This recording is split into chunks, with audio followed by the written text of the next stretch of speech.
sahabat siswa, Assalamualaikum warahmatullahi wabarakatuh. Selamat pagi, selamat siang, dan selamat sore ya. Welcome back.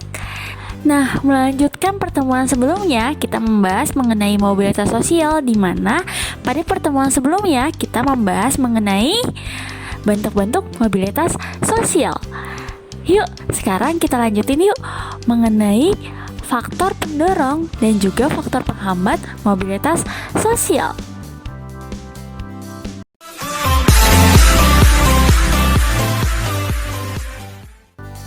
Faktor pendorong mobilitas sosial. Yang pertama yaitu motivasi. Motivasi merupakan suatu dorongan yang membuat seseorang bergerak untuk melakukan suatu tindakan ya. Nah, setiap individu atau manusia pasti memiliki keinginan tidak hanya memiliki cara hidup yang baik, tetapi juga ingin memperbaiki sikap sosialnya. Dalam sistem terbuka, ada kemungkinan untuk mencapai status apapun ya. Keterbukaan ini memotivasi orang untuk bekerja keras dan memperbaiki keterampilan sehingga seseorang dapat mencapai status sosial yang lebih tinggi. Kira-kira kalau kalian motivasinya apa ya? Yang kedua, prestasi atau achievement. Prestasi merupakan hasil yang telah dicapai dari suatu usaha yang telah dikerjakan dan juga diciptakan baik secara individual atau kelompok berupa pengetahuan maupun keterampilan ya. Nah, prestasi dapat mengacu terjadinya mobilitas sosial ya. Contohnya penampilan positif kalian yang tidak terduga ketika muncul di depan umum. Wah, pasti sahabat siswa banyak nih prestasinya, iya kan? Yang ketiga yaitu pendidikan atau education. Pendidikan tidak hanya membantu seorang individu untuk memperoleh pengetahuan, tetapi juga sebagai kunci untuk menuju prospek kerja yang lebih tinggi.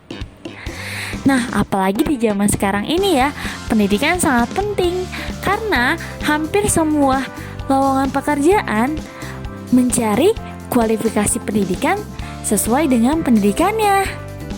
Yang keempat yaitu keahlian dan pelatihan atau skills and training. Setiap masyarakat membuat ketentuan untuk memberikan keterampilan dan juga pelatihan untuk generasi muda. Masyarakat tidak hanya memberikan status sosial yang lebih tinggi, tetapi juga memberikan manfaat ekonomi yang lebih tinggi dan hak lainnya kepada orang-orang yang memiliki pelatihan tersebut. Keterampilan dan pelatihan memudahkan dalam perbaikan posisi, ini menyebabkan mobilitas sosial. Nah, kalau kalian ada keahlian tidak? Atau ada yang pernah mengikuti pelatihan?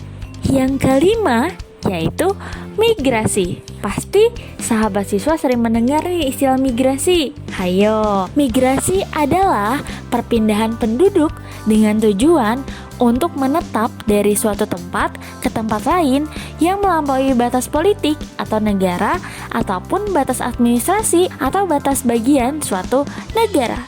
Nah, migrasi juga dapat mempermudah terjadinya mobilitas sosial loh. Orang-orang bermigrasi dari satu tempat ke tempat yang lain karena ada faktor-faktor yang mendorongnya. Suatu tempat tertentu mungkin tidak memiliki peluang dan fasilitas yang memadai. Oleh karena itu, masyarakat dipaksa untuk bermigrasi ke tempat lain untuk mendapatkan mata pencaharian atau pekerjaan yang layak bagi mereka dari tempat sebelumnya.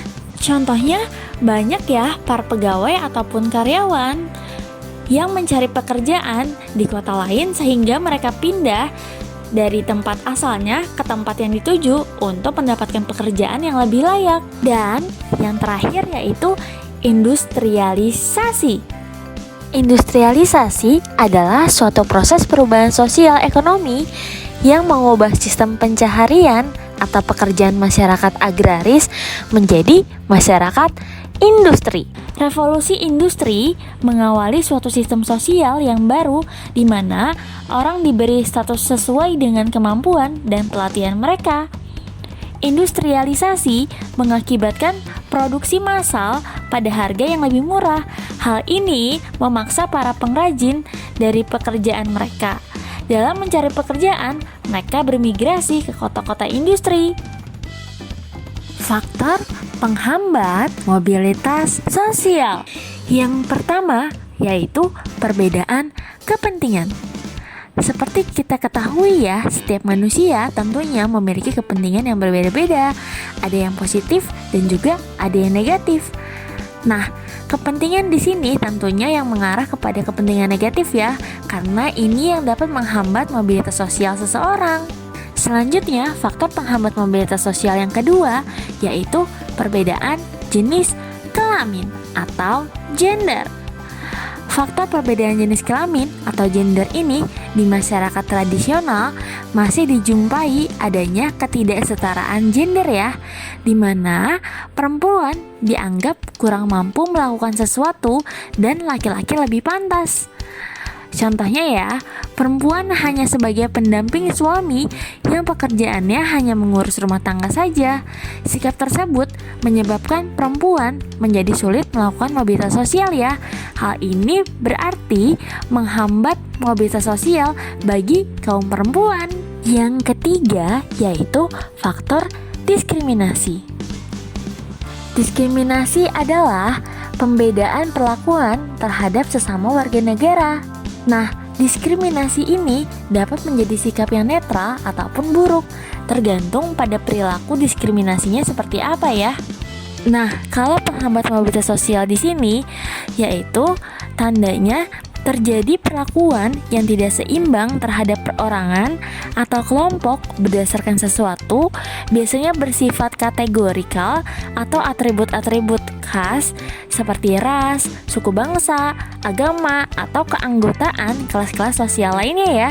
Jadi, diskriminasi ini intinya adalah membeda-bedakan manusia atas dasar bisa agama, suku, ras, dan lain sebagainya. Selanjutnya, yang keempat yaitu faktor kemiskinan. Lalu, yang kelima yaitu faktor perbedaan ras dan juga agama. Dan yang terakhir yaitu faktor pengaruh sosialisasi yang sangat kuat. Sekian materi untuk pertemuan hari ini. Mohon maaf bila ada kesalahan. Sekian, terima kasih. Assalamualaikum warahmatullahi wabarakatuh. Salam sosial.